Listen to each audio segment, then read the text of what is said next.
Saya buka majlis dulu Kak Syida.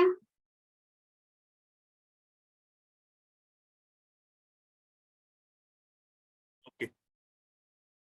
A'udzubillah minasyaitonirrajim. Bismillahirrahmanirrahim.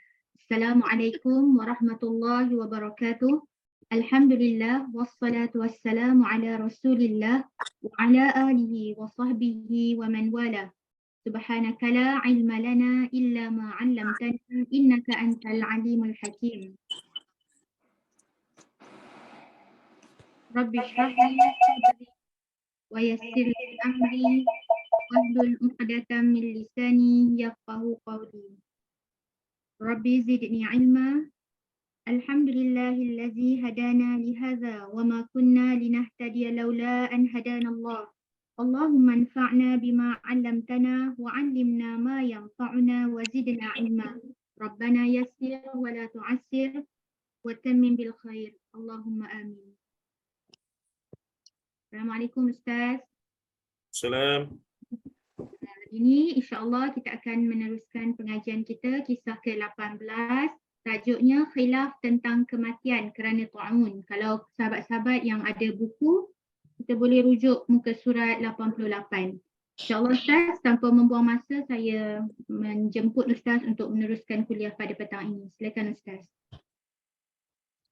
Baik, bismillahirrahmanirrahim. Assalamualaikum warahmatullahi taala wabarakatuh. Innal hamdalillah nahmaduhu wa nasta'inuhu wa nastaghfiruh wa na'udzu billahi min shururi anfusina wa min sayyiati a'malina. May yahdihillahu fala mudilla lahu wa may yudlilhu fala hadiya lahu. Asyhadu an la ilaha illallah wa asyhadu anna Muhammadan 'abduhu wa rasuluh. Allahumma shalli wa sallim wa barik ala Muhammad wa ala alihi wa sahbihi wa man tabi'ahum bi ihsanin ila yaumiddin, amma ba'd. Fa inna asdaqal hadithi kitabullah wa khairal hadi hadi Muhammadin sallallahu alaihi wasallam wa syarrul umuri muhdatsatuha wa kullu muhdatsatin bid'ah wa kullu bid'atin dhalalah wa kullu dhalalatin fin nar, atau kama qala an-nabi sallallahu alaihi wasallam, la nabiyya ba'd. Alhamdulillah, masih kepada Kak Syafini, Kak Syida, Kak Zuraida, Kak Lina, Kak Ajra, Kak Nur Azah, Syarifah, Kak Tengku Izian, Hazati, Kak Rosna, Kak Anis, Kak Niksum, Kak Maslian, Kak Syahira, Zaitun, dan insyaAllah ramai lagi yang akan bersama kita hari ini. Pertamanya mohon maaf atas pertukaran waktu saat akhir lah juga ya, setengah jam sebelum. Dia hebat macam mana pun nak deraka pada isteri ni fikir banyak kali juga lah. Nah, baik. Kalau saya tengah kuliah memang dia tak kacau lah. Tapi bila belum mula tu, sebarang kemungkinan boleh berlaku lagi lah. Ala kullin, kita sambung bacaan dan perbincangan buku yang kita pilih yang asalnya dalam bahasa Arab yang bertajuk Qisasul Ghaib fi Sahihil Hadits An-Nabawi, yang pengarang dan penyusun asalnya adalah almarhum Profesor Dr. Umar Sulaiman Al-Ashqa rahimahullahu taala rahmatan wasi'ah, dan kemudian telah diringkaskan oleh ataupun digunakan, diadaptasi dan diringkaskan oleh saya dan kawan-kawan, yang kemudian Fadilatul Syekh Datuk Dr. Abdul Basit Abdul Rahman hafizahullah telah menggunakannya dalam pembacaan beliau juga pada waktu PKP sehingga khatam. Dan kita ambil lah video dia tu sebagai makluman tambahan dalam buku yang kita susun ini. Baik, saya share skrin dulu.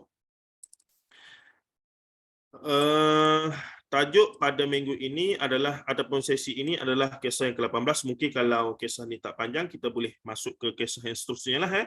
Sebagaimana saya maklum sebelum ini, saya tidak mengajar hadis, tapi lebih kepada berkongsi kisah-kisah berdasarkan hadis. Jadi secara tak langsung sikit sebanyak kena adalah maklumat ataupun ilmu tentang hadis, tuan-tuan dan puan-puan rahimahullah. Baik, kisah yang ke-18 ini kalau tengok dia punya syarah kita asal tu panjanglah, iaitu berkaitan satu keadaan di akhirat kelak di mana berlaku perdebatan, ataupun berlaku kita kata perbincangan lah, iaitu tentang status mereka yang mati kerana wabak ta'un. Kita kena tahu dalam sirah, nanti boleh tanya Ustaz Khubaib, ada beberapa sahabat Rasulullah yang mati kerana wabak taun. Di mana ketika Rasulullah, zaman Rasulullah, ketika taun itu merebak, Rasulullah mengarahkan untuk stay dalam kawasan, jangan keluar. Tapi kemudian bila zaman Umar bin Khattab radhiyallahu anhu, bila wabak taun datang lagi pada zaman beliau, rahimahullah ataupun radhiyallahu anhu, tapi Umar bertindak berbeza dengan Rasulullah, iaitu Umar suruh orang yang belum dijangkiti supaya keluar cepat-cepat daripada kawasan yang dijangkiti oleh taun tersebut. Dan ini menimbulkan perbincangan lah. Kenapa Umar tidak mahu menghadapi takdir taun tersebut? Sedangkan Rasulullah dulu suruh duduk dalam kawasan itu jangan bergerak. Umar suruh keluar.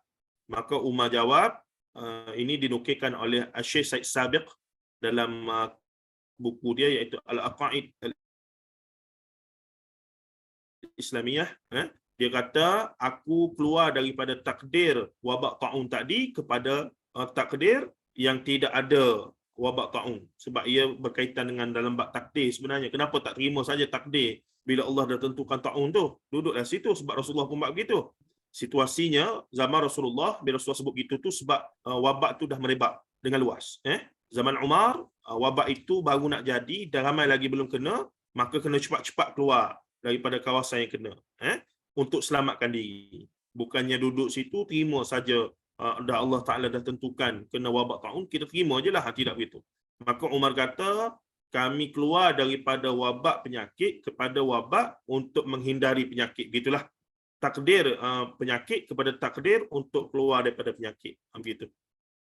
Baik, akhirah pula saya ni. Kenapa ni? Suara je lah. Tengah-tengah hari ni beginilah ya. Tengah-tengah hari ni internet pun tak berapa nak lalu ni. Hai. Kenapa ni? What happened? Dia main-main pula ya. Okey, sekejap. Okey, kemudian baik. Baik. Kemudiannya pula itu kes itu. Jadi taun ini satu penyakit yang dah lama wujud lah zaman Rasulullah. Wabak lah. Dan itulah para ulama zaman kita fatwa masa PKP tempoh hari, sebahagiannya kiaskan dengan wabak taun ni lah. Sebab zaman Rasulullah dah pernah berlaku. Kuarantin apa semua tu dah ada lah zaman Rasulullah ya. Bila mana tak lagi keluar daripada kawasan tu, kuarantin lah tu. Bahasa hari ni. Begitu. Kerana untuk jaga maslahah yang lebih besar, nyawa orang yang lebih ramai. Dan seumpamanya. Baik, tanpa bermaksud kita tengok hadis ni. Anil Irbad bin Sariyah. Daripada Irbad Al-Irbad bin Sariyah. Antara nama sahabat yang tak berapa ramai ataupun tak pernah saya jumpa orang Melayu nama Irbad. Ada tak orang Melayu nama Irbad? Nama awak apa? Irbad. Pelik. Tapi itu nama sahabat yang besar tu, perawi hadis. Jangan main-main ya. Tapi orang Melayu kita tak kenal, tak tahu kenapa. Barangkali susah nak sebut. Kalau eja Melayunya Irbad. Lama-lama jadi rebak-rebak sajalah. Kalau Kelantan tu dia ada yang tak kena dengan lidah kita. Al-Irbad, dia ain. Al-Irbad akan Iyad. Baru nak ada nama Iyad. Aish. Aisyah ramai tapi Aish untuk lelaki tak ramai. Anil Irbad bin Sariyah anna Rasulullah sallallahu alaihi wasallam, ataupun saya besarkan sikit lagi ya, sudah baca sikit. Nak lagi. Tu dia. Sebesar-besar alam kita bagi ya. Baik, anil Irbad bin Sariyah anna Rasulullah sallallahu alaihi wasallam qala يختصم الشهداء والمتوفون على فروشهم إلى ربنا. Ini perdebatan ataupun perbincangan antara golongan mati syahid dengan golongan yang mati di atas katil, mati biasa. Nanti kita baca terjemahan. Ala furushihim ila rabbina fil ladhi yutawaffawna min at-ta'uni. Fayaqulu asy-syuhada'u, yakni orang yang mati syuhada fi sabilillah ni, ikhwanuna qutilu kama qutilna, wa yaqulu al-mutawaffawna ala furushihim ikhwanuna matu ala furushihim kama mutna. Fayaqulu rabbuna unzuru ila jirahihim fa in ashbaha jirahuhum jirahal maqtulina fa innahum minhum wa ma'ahum fa idza jirahuhum qad ashbahat jirahahum atau kama qala sallallahu alaihi wasallam. Maksudnya daripada Al-Irbad bin Sariyah radhiyallahu anhu bahawa Rasulullah sallallahu alaihi wasallam bersabda, para syuhada, yakni orang yang mati syahid fi sabilillah, dengan para mutawaffin ataupun apa disebut tadi, al-mutawaffawna ataupun dan juga al-mutawaffawna, mereka yang mati ala furushihim, orang-orang yang mati, sepatut jamak di sini ni, orang-orang ya, ataupun golongan yang mati baru nampak. Orang yang mati ni nampak seorang. Terjemahan ni tak tepatlah. Para syuhada, ada para syuhada. Nah, para ni jamak dah. Para syuhada dan golongan yang mati di tempat ala furushihim berdebat di hadapan Rabb ataupun di hadapan Allah Ta'ala bila ni? Akhirat esok lah ni. Di hadapan Tuhan kami, kata Nabi SAW, berkenaan dengan orang yang mati kerana ta'un. Para syuhada berkata, saudara-saudara kami itu terbunuh sebagaimana kami terbunuh. Dia kata apa? Ikhwanuna qutilu kama qutilna. Saudara-saudara kami itu mati ataupun mati dia kama qutilna. Ataupun qatala ni kena bunuh sebenarnya. Terbunuhlah. Qutilu ikhwanuna, saudara-saudara kami itu terbunuh sebagaimana kami dibunuh. Wa yaqulul mutawaffawna ala furushihim, dan golongan yang mati di atas katil ni pula kata, ikhwanuna matu ala furushihim kama mutna. Saudara-saudara kami itu mati di atas katil mereka sebagaimana kami mati. Sebab kan mati ta'un ni mati sakit lah. Fayaqulu rabbuna, maka katalah Tuhan kami, kata Nabi SAW, unzuru ila jirahihim. Lihatlah kalian akan luka mereka. Al-jarrahu, juruhihim. Jirahihim. Luka mereka. Tengok pada luka mereka. Fa in ashbaha jirahuhum jirahal maqtulina fa innahum minhum wa ma'ahum fa idza jirahuhum qad ashbahat jirahahum. Maka lihat pada luka mereka itu. Kata Allah Azza wa Jalla kepada dua pihak yang bertelagah ataupun berdebat di hadapan Allah ini, jika luka mereka serupa dengan luka orang yang terbunuh, maka mereka ini adalah daripada kalangan tersebut dan bersama mereka itu. Dan ternyata luka mereka, yakni orang yang mati kerana ta'un, serupa dengan luka-luka mereka. Siapa mereka ni? Asy-syuhada. Maka secara tidak langsung para mereka yang mati dengan mati dengan penyakit ta'un ni adalah golongan syahid. Syahid dunia dia panggil, bukan syahid akhirat. Syahid ada dua, syahid kecil, syahid besar. Syahid dunia adalah syahid kerana penyakit ni. Ada hadis khusus, siapa mati terbakar, siapa mati kerana beranak, siapa mati kerana drowning in the water, tenggelam ataupun kelemasan, siapa mati kerana sakit perut, dan ini sakit perut termasuk ta'un dan termasuklah barah lah apa semua betul begini, antara dia panggil syahid kecil. Baik, syahid besar, jihad fi sabilillah, tak payah mandi, tak payah solat, tanam teruh, tak payah kafan. Tetapi solat perlu ke tak? Kena cek balik solat perlu. Kena cek balik. Mati syahid itu tak payah kafan, tak payah mandi. Tapi solat perlu ke tidak? Kena cek balik Tetapi yang mati sebagai mutawaffawna, mati macam syahid dunia, syahid kecil ni, masih lagi perlu dimandikan, disolatkan dan seumpamanya. Baik.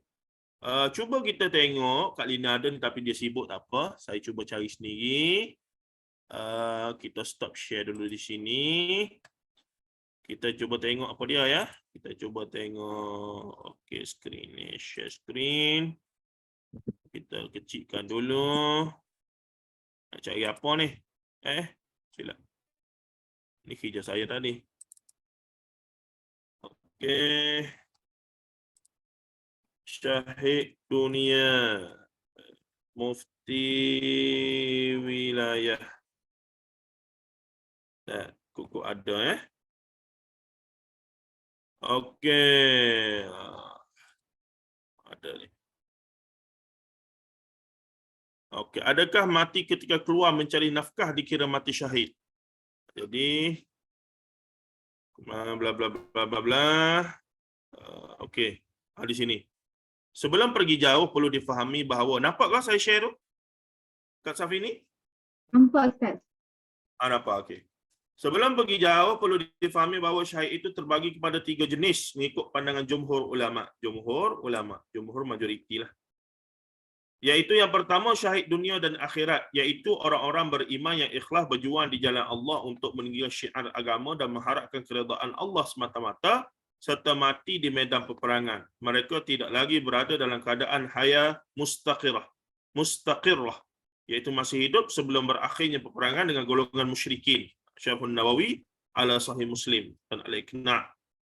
Dia dianggap mati syahid akhirat kerana di sisi Allah mereka mendapat pahala syahid yang dianggap sebagai syahid dunia kerana mereka tidak dimandikan, tidak dikafankan dan tidak disolatkan. Jelas. Tidak kena mandi, tidak kena kafan dan tidak perlu solat. Bahkan mereka ditanam secara terus bersama dengan darah dan pakaian mereka. Jelaslah di situ ya. Ini ada hadis riwayat Bukhari dan seumpamanya. Baik. Yang ni kita. Syahid dunia. Sesiapa yang pertama tadi apa dia? Syahid dunia dan akhirat. Ni syahid paling besar, iaitu mati jihad fi sabilillah. Yang kedua, syahid dunia sahaja. Sesiapa yang meninggal dunia kerana berperang di jalan Allah tetapi dalam masa yang sama melakukan mawani' al-syahadah, perkara yang menghalang daripada mendapat syahid. Seperti berjuang di jalan Allah kerana inginkan ghanimah semata-mata, atau berjuang untuk dikatakan berani atau mendapat kedudukan di sisi manusia dan seumpamanya, yakni dengan tujuan keduniaan, maka dia dianggap syahid dunia, iaitu tidak disolatkan, dikafankan dan dimandikan. Sementara itu dia tidak dianggap sebagai syahid akhirat, iaitu tidak mendapat pahala syahid yang sempurna dan urusannya di akhirat adalah antara dia dengan Allah. Tu ada sikit silap saya punya penerangan awal tadi ya. Yang ketiga, syahid akhirat. Saya tukar dua tu. Ada. Saya ada seller ni serbai kaki. Apa nama dia panggil? Serbai kaki ni apa? Semut. Bersemut-semut lah pula dia ni. Yang ketiga, syahid akhirat. Adapun syahid akhirat ialah selain daripada golongan yang telah disebutkan di atas, iaitu sesiapa yang syahid bukan di medan peperangan akan tetapi disebutkan dalam hadis dengan istilah syahid. Contohnya seperti orang yang meninggal dunia kerana penyakit perut, ta'un, ditimpa runtuhan bangunan dan lain-lain, sebagaimana disebutkan dalam hadis sebagai syahid. Mereka dikurniakan dengan pahala dan ganjaran sebagai orang yang syahid di akhirat, tetapi ganjarannya tidak sama dengan golongan yang pertama, iaitu syahid dunia dan akhirat. Adapun hukumnya di dunia adalah sama seperti kebiasaan orang yang meninggal dunia, iaitu wajib dimandikan, dikafankan dan disolatkan. Ini semua dirujuk dalam Syarhu An-Nawawi ala Al-Minhaj, Syarhun Nawawi ala Al-Muslim dan Syarhul Mukhtasar Al-Kharqi dan seumpamanya. Itu sebagai mukadimah sikitlah, kita tak baca semua. Baik, jadi salah saya punya penerangan tadi. Syahid, mati syahid berperangan ada dua, syahid dunia akhirat itu paling besar.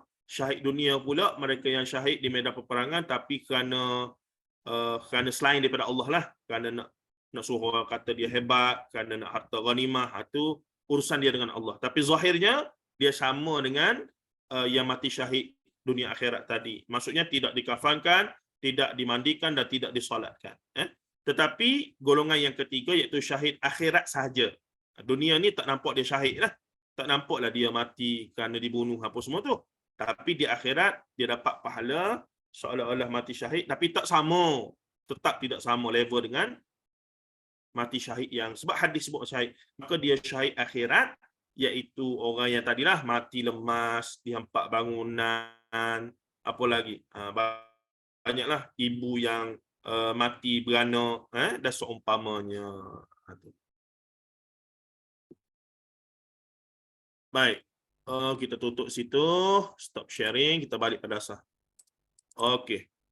Jadi hadis tadi diriwayatkan oleh siapa? Diriwayatkan oleh Al-Imam An-Nasa'i rahimahullah dalam Sunan An-Nasa'i Kitabul Jihad bab Mas'alatis Syahadah nombor 3164.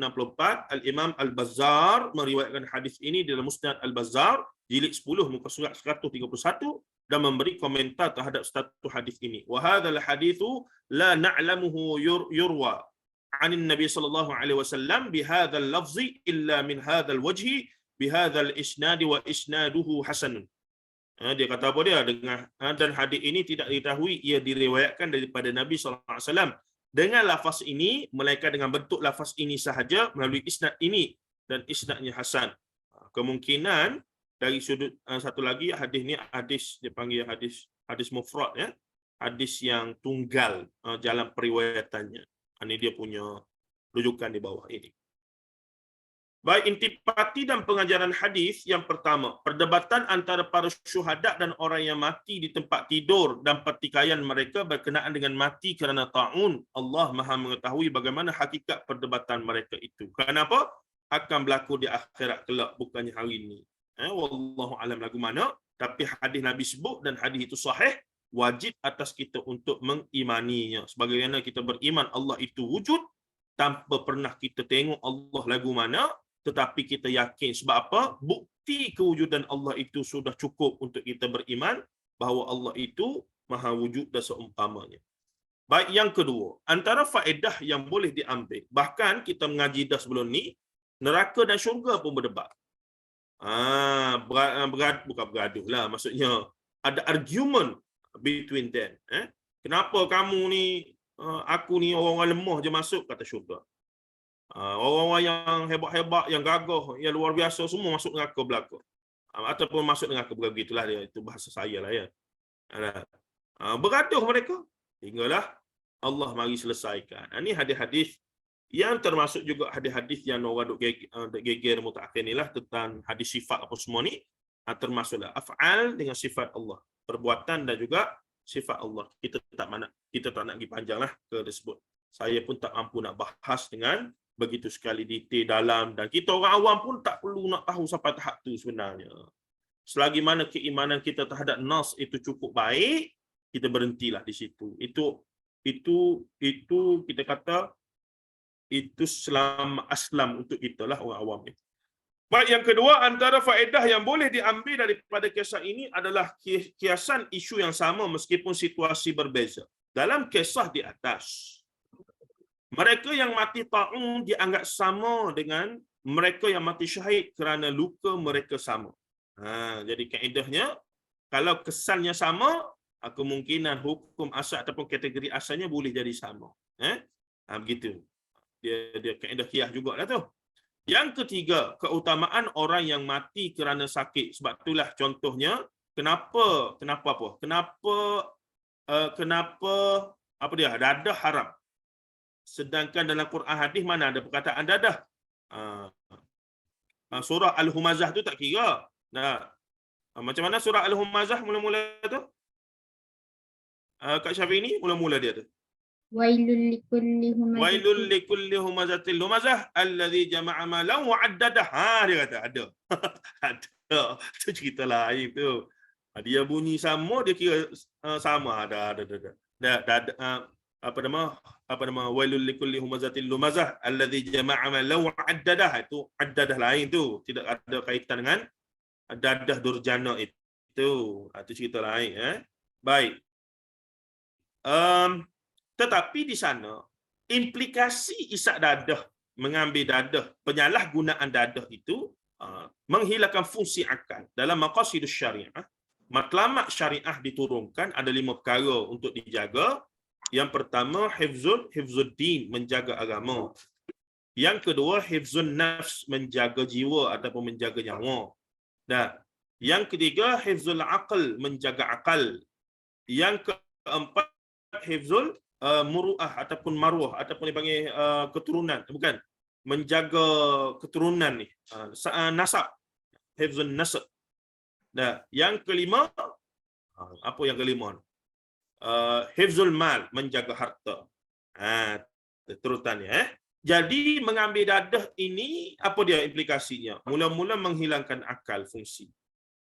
Nah, kemuncaknya menghilangkan nyawa. Bila hilang akal, hilang maruah. Boleh jadi hilang dignity lah, maruah diri, hilang apa nama ni berlakunya maksiat apa semua tu gini. Kesimpulannya, dadah ni ambil nak lebih kurang sama kesan dia dengan apa dia? Dengan arak. Dari sudut kesannya, sedangkan disebutkan Allah menyebutkan wala tulqu biaidikum ila tahlukah. Nah, jangan campakkan diri kamu dalam kebinasaan.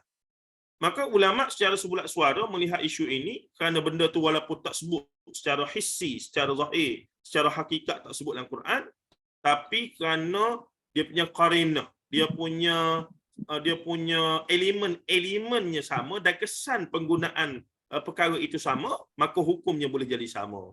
Maka hukum penyalahgunaan dadah dan hukum minum arak dua-dua haram mutlaqan. Sebab implikasi dia melanggar matlamat agama syariah, iaitu untuk jaga 5 perkara itulah maqasidus syariah. Menjaga al-hifz, menjaga 5 al-khamsah ad-daruriyah dia panggil. 5 perkara paling darurat kena jaga.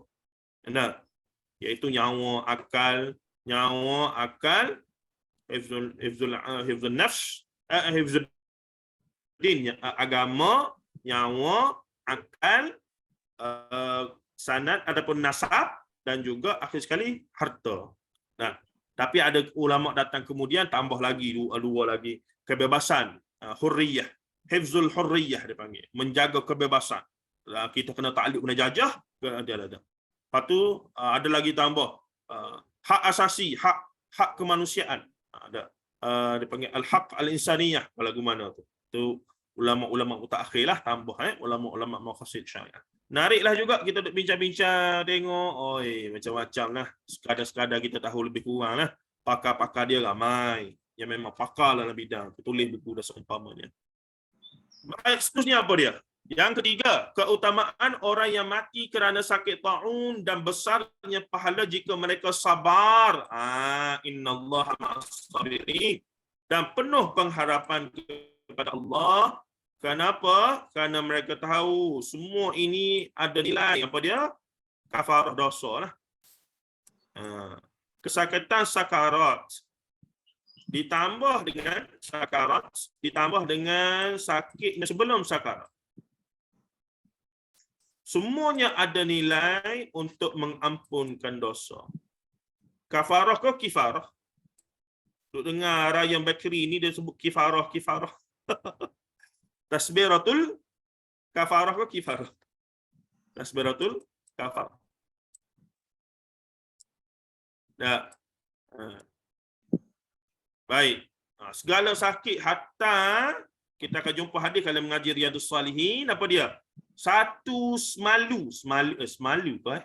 Macam duri masuk dalam kita punya ni. Semalu ke? Macam kayu punya serepih tu masuk tu. Semalu ke? Semalu tu. Selumbar. Apa dia? Selumbar. Selumbar. Mari mana semalu ni? Daun semalu tu. Itu daun semalu. Daun semalu. Selumbar kan? Itu pun ada nilai pengurangan dosa kita. Kalau kita faham bahawa benda tu, kita sabarlah. Yakni, bila kena tu, inna lillahi wa inna ilaihi raji'un. Balik pada Allah Ta'ala selalu. Nah, dan itu perlu dibetulkan pula, inna lillahi wa inna ilaihi raji'un itu tidak hanya untuk fa in asabat musibatin qalu inna lillahi wa inna ilaihi raji'un, itu tidak untuk mati saja. Orang Melayu dia khususkan untuk mati. Kita tengok, tak percaya, saya sabar. Ibu-ibu sekalian, pergi ziarah orang sakit, sebut depan dia, inna lillahi wa inna ilaihi. Marah dia. Oi, aku tak mati lagi. Sebab difahami apa dia? Inna lillahi tu untuk mati. Padahal tidak begitu. Kita duduk dengan anak kita, tiba-tiba dia jatuh, cucu kita jatuh, luka lutut sikit ke tangan sikit, kita sebut inna lillahi wa inna ilaihi raji'un.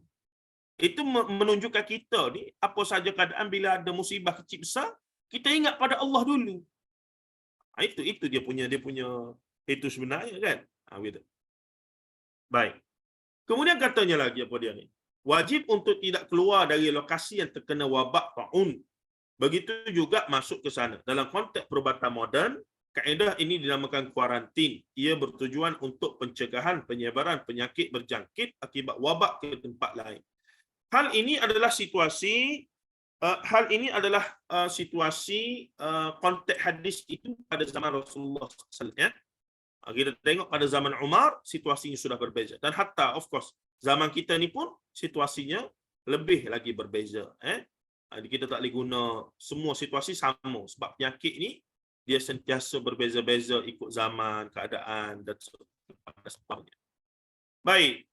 Yang kelima, mati syahid tidak terbatas di medan perang sahaja. Diriwayatkan dalam Sunan Nasa'i daripada Uqbah bin Amir radhiyallahu anhu bahawa Rasulullah SAW bersabda, "Khamsun man qubida fi syai'in minhunna fahuwa syahidun, al-maqtulu fi sabilillahi syahidun, wal 'ariku fi sabilillahi syahidun, wal mabtunu fi sabilillahi syahidun, wal mat'unu fi sabilillahi syahidun, wan nufasa'u fi sabilillahi syahidun," atau kama qala sallallahu alaihi wasallam. Di riwayat Nasa'i nombor 3163. 5 perkara yang sesiapa mendapatnya maka mereka syahid. Pertama, orang yang terbunuh di jalan Allah fi sabilillah itu syahid. Yang kedua, orang yang tenggelam di jalan Allah adalah syahid. Mana dulu naik haji, nak pergi haji naik kapal. Pergi itu babai itu memang 50-50 dah. Sama ada balik ke tidak. Kalau kapal tu karam tengah jalan, tak ada dah. Sampai bila-bila mati dah. Sebab tu bila nak pergi haji dulu, memang wasiat siap belaka dah. Kalau tak balik dalam masa 6 bulan ni, sekian, siap belaka. Orang yang sakit perut, inilah dikiaskan dengan sakit perut ni dengan kanser hari ni, dengan macam-macam lah. Penyakit bersabit dengan sakit dalam badan itu. Adalah syahid. Orang yang terkena ta'un, disebut secara jelas tu.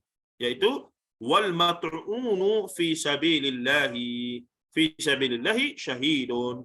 Mereka yang terkena dengan penyakit ta'un di jalan Allah adalah syahid. Para wanita yang nifas, apa dia nifas? Penyakit yang kena selepas daripada beranak. Tak berhenti pendarahan itu, terlekaklah dia punya uri lah, itulah, inilah. Na'udzubillah min dzalik. Ada kes-kes dululah kerana perubatan tidak moden ke mana, tadi pun ada jarang-jarang. Maka meninggal. Tapi hari ni punya peratusan ibu mati kerana beranak ni semakin kurang lah. Jarang sungguh kita dengar. Semenjak bahkan hospital ni ada KPI. Kalau kata berlaku kematian tu, memang satu kes besar. Mereka kena jawab, kena buat report secara detail. Apa punca? Sebab seorang ibu yang beranak tak sepatut mati. Melainkan dalam report tu, ibu tu memang dah ada penyakit, history dia begitu begini, itu cerita lain.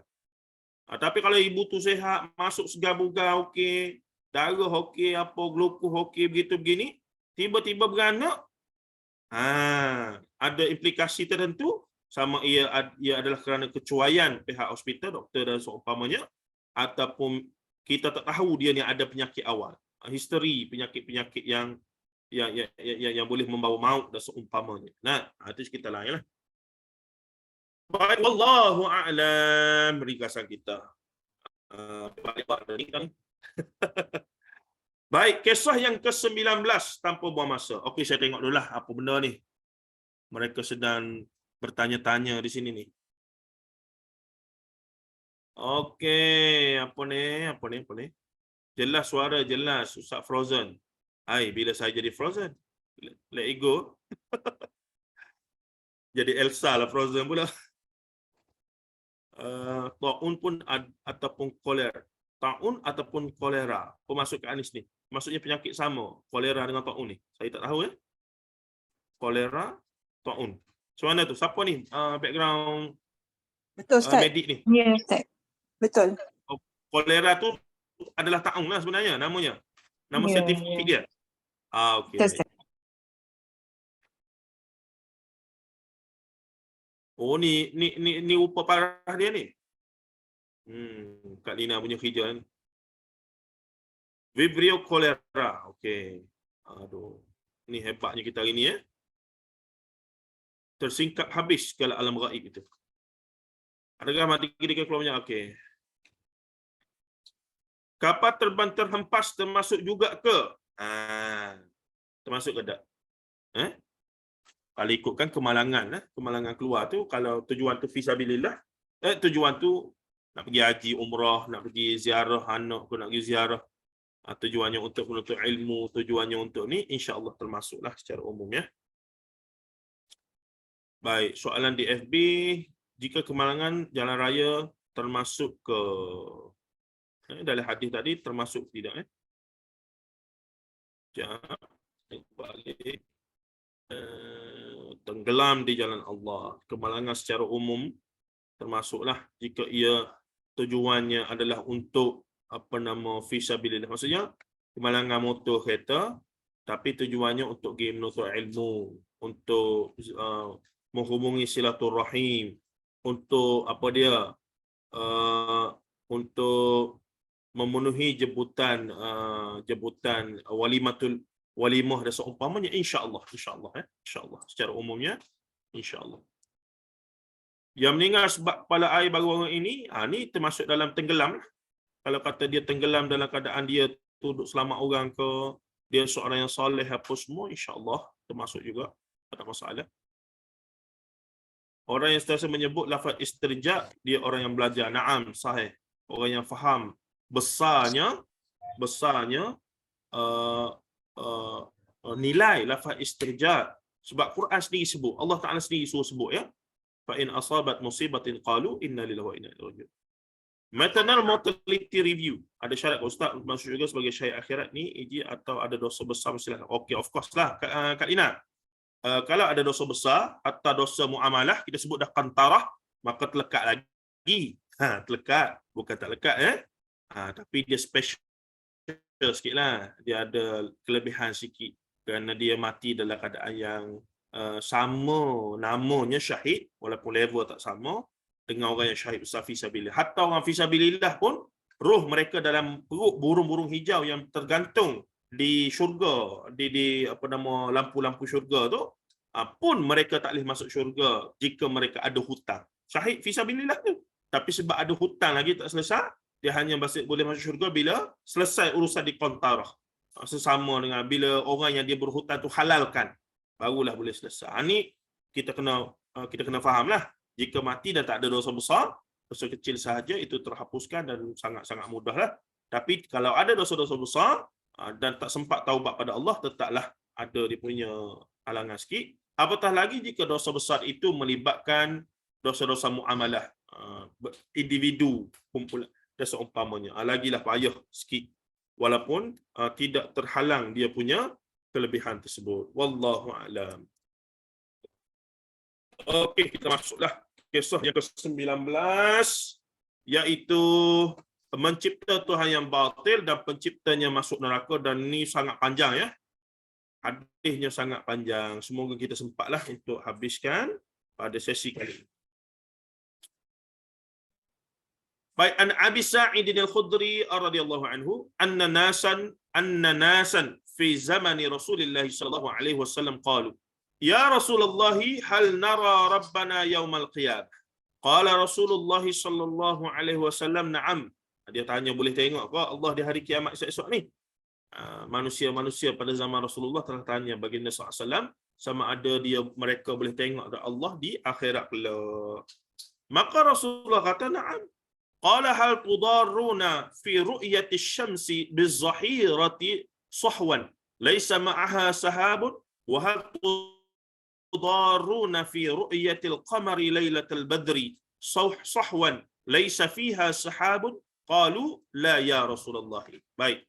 Daripada Abu Sa'id Al-Khudri ataupun Abi Sa'id Al-Khudri radhiyallahu anhu bahawa terdapat sebahagian orang pada zaman Rasulullah SAW bersabda, berkata ataupun bertanya, wahai Rasulullah, apakah kami akan melihat Rabb kami pada hari kiamat?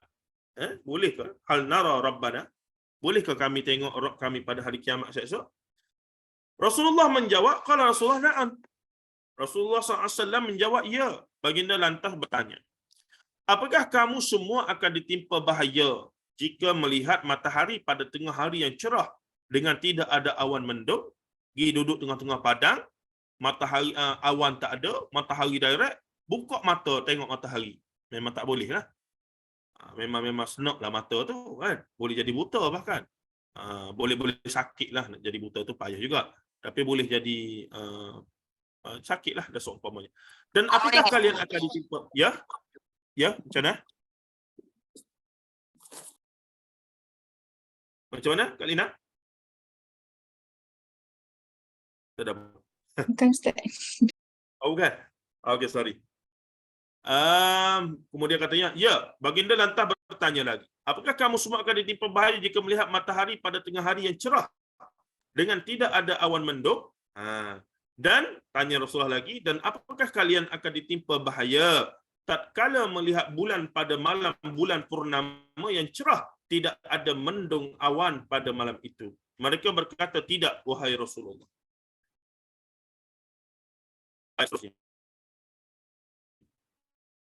Qala ma tudar al-qiyamah illa kama tudaruna fi ru'yati ahadihima idza kana yaumul qiyamati adzana muadzin liyattabi' kullu ummatin ma kanat ta'budu fala yabqa ahadun kana ya'budu ghayra Allah subhanahu min al-asnami wal ansabi illa yatasaqatuna fi an-nar hatta idza lam yabqa illa man kana ya'budu Allah min barrin wa fajirin wa ghubbari ahli al-kitab. Baginda SAW bersabda lagi menjawab soalan mereka, kalian tidak akan terkena bahaya untuk melihat Allah tabaraka wa taala pada hari kiamat sebagaimana kalian terhalang melihat salah satu daripada dua benda alam di atas, iaitu matahari itulah. Tak boleh kita tengok kerana terlalu kuat dia. Jika tiba hari kiamat, seseorang berseru, masing-masing umat perlu ikut apa-apa yang mereka sembah. Akan berlaku situasi di akhirat, seruan akan datang di padang mahsyar, iaitu semua orang kena ikut yang dia sembah.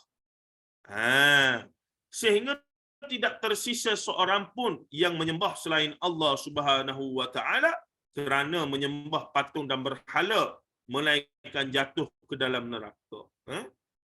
Golongan yang sembah patung apa semua syirik tu jatuh ke belakang dah, dan yang hanya tinggal adalah yang menyembah Allah Taala semata-mata. Sehingga tidak tersisa kecuali orang yang menyembah Allah, baik yang baik-baik atau yang berdosa, dan sisa dari kalangan ahli kitab.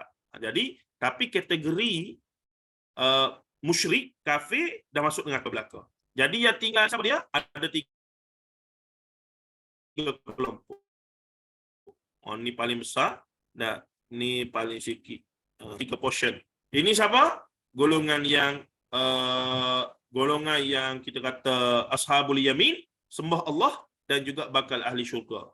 Yang ni sembah Allah tapi penuh dengan dosa. Dia panggil apa istilahnya? Fasik. Golongan yang fasik, tak sempat taubat bila mati. Dan yang paling sikit adalah golongan ahli kitab daripada Nasara, Yahudi dan Nasara, yang walaupun mereka ni tidak masuk Islam tapi tetap mentauhidkan Allah, dan mereka dikira sebagai orang yang masih mentauhidkan Allah Azza wa Jalla. Mereka ahli kitab lah. Gitu. Baik, seterusnya. Fayud'al yahudu fayuqalu lahum ma kuntum ta'buduna qalu kunna na'budu Uzair ibn Allah. Sudah.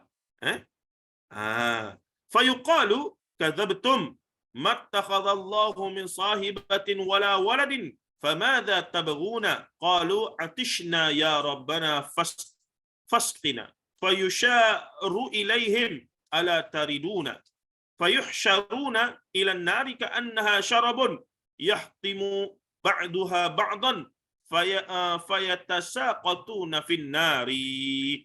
Maka orang Yahudi ahli kitab diserulah dengan dikatakan kepada mereka, apakah yang kalian sembah? Mereka berkata, kami menyembah Uzair ibn Allah, anak kepada Allah. Dikatakan kepada mereka, kazzabta, kamu dusta. Allah tidak mencipta teman perempuan atau anak. Maka apa yang kalian perlukan? Mereka berkata, kami haus, wahai Rabb kami. Maka berilah kami minum. Lalu diberikan isyarat kepada mereka. Apakah kalian tidak mengambil air? maka mereka dihimpunkan di dalam neraka yang akan fata morgana. Sebahagian membinasakan sebahagian yang lain sehingga mereka berguguran ke dalam neraka. Meskipun mereka pada zahirnya nampak macam sembah Allah, hakikatnya mereka telah syirikkan Allah dengan menyembah ataupun mengatakan Uzair ibn Allah. Mereka tak sembah Uzair. Mereka tak sembah Uzair, tapi mereka kata Uzair ibn Allah. Itu macam Nasara lah. Nasara pada asasnya tak sembah lagi, tapi dia kata Jesus is the son of God. Baik. Maka katanya lagi, summa yud'an nasara fayuqalu lahum ma kuntum ta'buduna qalu kunna na'budul masih ibn maryam masih ibn Allah fayuqalu lahum kadzabtum mattakhadha Allahu min sahibatin wala waladin fayuqalu lahum madza tabghuna fayaquluna atishna ya rabbana fasqina qala fayusharu ilaihim alla tariduna فيحشرون إلى جهنم كأنها سراب يحطم بعضها بعضا فيتساقطون في النار. Kemudian orang Nasrani dipanggil dan dikatakan kepada mereka, apakah yang kalian sembah? Mereka menjawab, kami menyembah Al-Masih anak Allah. Maka dikatakan kepada mereka, kamu dusta, kazzabtum. Allah tidak mencipta teman perempuan dan tidak juga anak. Dikatakan kepada mereka, apakah yang kalian inginkan? Mereka menjawab, kami haus wahai Rabb kami, maka berilah kami minum. Rasulullah SAW bersabda, maka diisyaratkan kepada mereka, apakah kalian tidak mengambil air? Sehingga mereka dihimpunkan di dalam neraka Jahannam seakan-akan dia fata morgana. Sebagian mereka membinasakan sebagian yang lain, maka mereka berguguran ke dalam neraka. Wal iyadu billah min dzalik. Sungguh katanya, hatta idza lam yabqa illa man kana ya'budu Allah ta'ala wa fajirin atahum rabbul alamin subhanahu wa ta'ala fi adna suratin min allati ra'awhu fiha. Qala fama tantaziruna tatba'u kullu ummatin ma kanat ta'budu.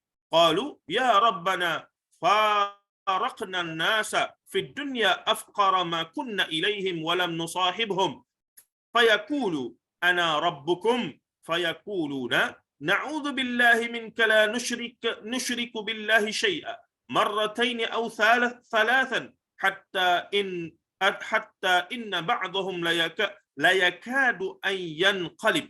Sehinggalah tidak ada lagi selain mereka yang menyembah Allah Ta'ala, sama ada yang baik ataupun yang berdosa. Datang kepada mereka Rabb semesta alam Subhanahu wa Ta'ala dalam bentuk yang paling sederhana daripada bentuk yang pernah mereka lihat di dalamnya. Dia bertanya, apakah yang kalian tunggu? Masing-masing umat harus mengikuti apa-apa yang mereka sembah. Mereka berkata, wahai Rabb kami tinggalkan orang di dunia yang mana kami sangat perlukan mereka dan kami tidak berteman dengan mereka. Maka Allah Ta'ala berfirman, aku adalah Rabb kalian. Maka mereka berkata, kami mohon berlindung kepada Allah daripada kejahatanmu. Kami sama sekali tidak menyekutukan Allah 2 atau 3 kali sehingga sebahagian mereka kembali. Bila Allah datang dalam bentuk yang boleh dilihat di akhirat, nak katanya orang yang kuat sangat beriman ini, mereka mempercayai Allah, tidak mahu syirikkan Allah. Masa tu pun mereka masih lagi deny bila Allah Ta'ala sendiri datang dalam rupa yang pada zaman akhirat dalam lagu mana wallahu alam lah punyalah mereka begitu sekali utuh dengan akidah tauhid mereka itu, iaitu tidak mahu menyerupakan Allah dengan apa-apa. Laisa kamitslihi syai'un wa huwas samiul basir. Fayaqulu hal bainakum wa bainahu ayatun fata'rifunahu biha fayaquluna na'am فيخسف عن ساق فلا يبقى من كان يسجد لله من تلقاء نفسه إلا أذن الله له بالسجود ولا يبقى من كان يسجد ولا يبقى من كان يسجد اتقاء ورياء إلا جعل الله ظهره طبقة واحدة كلما أراد أن yasjuda kharra ala qafahu thumma yarfa'una ru'usahum وقد تحول في صورته التي رأوه فيها أول مرة فقال أنا ربكم فيقولون أنت ربنا. Maka firman Allah Azza wa Jal, apakah antara kalian semua terdapat suatu tanda sehingga dengan tanda itu engkau mengenal sesama kamu? Mereka menjawab ya. Maka dibukalah betis mereka sehingga tidak tersisa lagi orang yang menyembah Allah kerana dorongan hati sendiri, melainkan diizinkan oleh Allah untuk bersujud. Juga tidak lagi tersisa orang yang bersujud kerana melindungi diri sendiri atau kerana riak, melainkan Allah jadikan tulang punggungnya seperti satu batang sahaja. Setiap kali dia hendak bersujud, maka dia terjatuh ke belakang. Ini tapisan-tapisan yang berlaku di padang mahsyar. Tapisan-tapisan yang akhirnya selected item, selected person yang akhirnya benar-benar dapat masuk syurga lah. Kemudian mereka mengangkat kepala yang telah mengalami perubahan bentuknya, di mana mereka melihat Allah untuk pertama kali. Allahu Akbar. Tak boleh nak bayang lagu mana ya. Sehingga Allah berfirman, Ana Rabbukum. Akulah Tuhan kamu. Maka mereka pun berkata ketika itulah mereka berusdah bahawa itu adalah benar-benar Allah Azza wa Jal. Anta Rabbuna. Semoga kita termasuk orang yang boleh melafazkan hal ini. Kita antara yang boleh melafazkan kepada Allah, Anta Rabbuna. Lepas tu dia tanya, kecik Arab ke masa tu? Cakap Arab ke? Wallahu a'lam. Tak kisahlah bahasa apa pun. Yang penting masuk syurga. Yang penting Allah Ta'ala redha. Yang penting kita boleh bersujud pada Allah dan bercakap dengan Allah dan mendapat keadilan daripada Allah di hari tersebut. Ya, tuan-tuan dan puan. Summa yudrabu jisru ala jahannam wa tahillu syafa'ah wa yaquluna Allahumma sallim sallim. Qila ya Rasulullah wa mal jisru? Qala dahdun mazillah fihi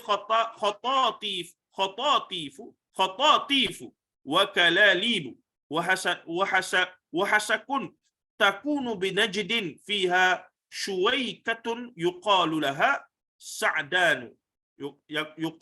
السعدان فيمر المؤمنون كطرف العين وكالبرك وكالريح وكالطير وكأجاويد الخيل والرقاب فناج مسلم ومخدوش مرسل ومقدوش في نار جهنم. Kemudian dibangunkan sebuah jambatan di atas neraka Jahannam dan diturunkan syafaat. Lalu mereka berkata, Ya Allah, sallim sallim, selamatkanlah kami, selamatkan. Allahumma sallim sallim. Ya Allah, engkaulah selamatkanlah kami. Qila ya Rasulullah wa mal jisru. Dikatakan, wahai Rasulullah, jambatan apakah itu? Baginda sallallahu alaihi wasallam bersabda, tempat yang menggelincirkan orang yang di dalam cangkuk-cangkuk, orang yang di dalamnya cangkuk-cangkuk dan duri-duri yang sangat keras terbuat daripada besi. Waliyadzubillah min dzalik. Di Najd terdapat sebuah duri yang disebut Sa'dan. Orang mukmin berlalu di atas titian seperti kedipan mata. Pantasnya, ini titian siratnya, kilat angin, burung, kuda dan penunggak. Bergantung pada amal masing-masing. Maka mereka ada yang selamat dan ada pula yang masuk hingga binasa, lalu dilepaskan, dan ada pula yang terlempar ke dalam neraka Jahannam. Wal-iyadhu billahi min dhalik hadha. Wal-iyadhu billahi min dhalik. Wal-iyadhu billahi min dhalik.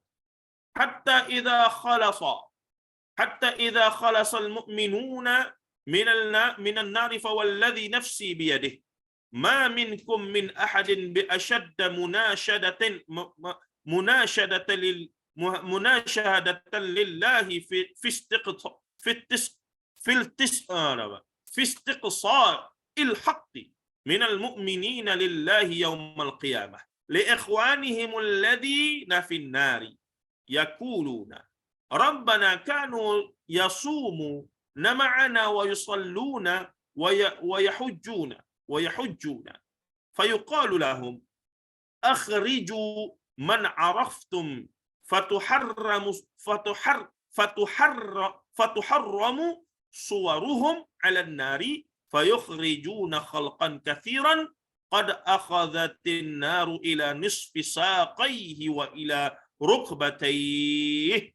Sehingga jika kaum mukmin selamat daripada api neraka, maka demi zat yang jiwaku ada di tangannya, tidak seorang, kata Rasulullah, pun antara kalian yang menyumpah dengan nama Allah dalam meminta keterangan tentang kebenaran daripada orang yang beriman kepada Allah di hari kiamat terhadap saudara-saudara mereka yang ada di dalam neraka.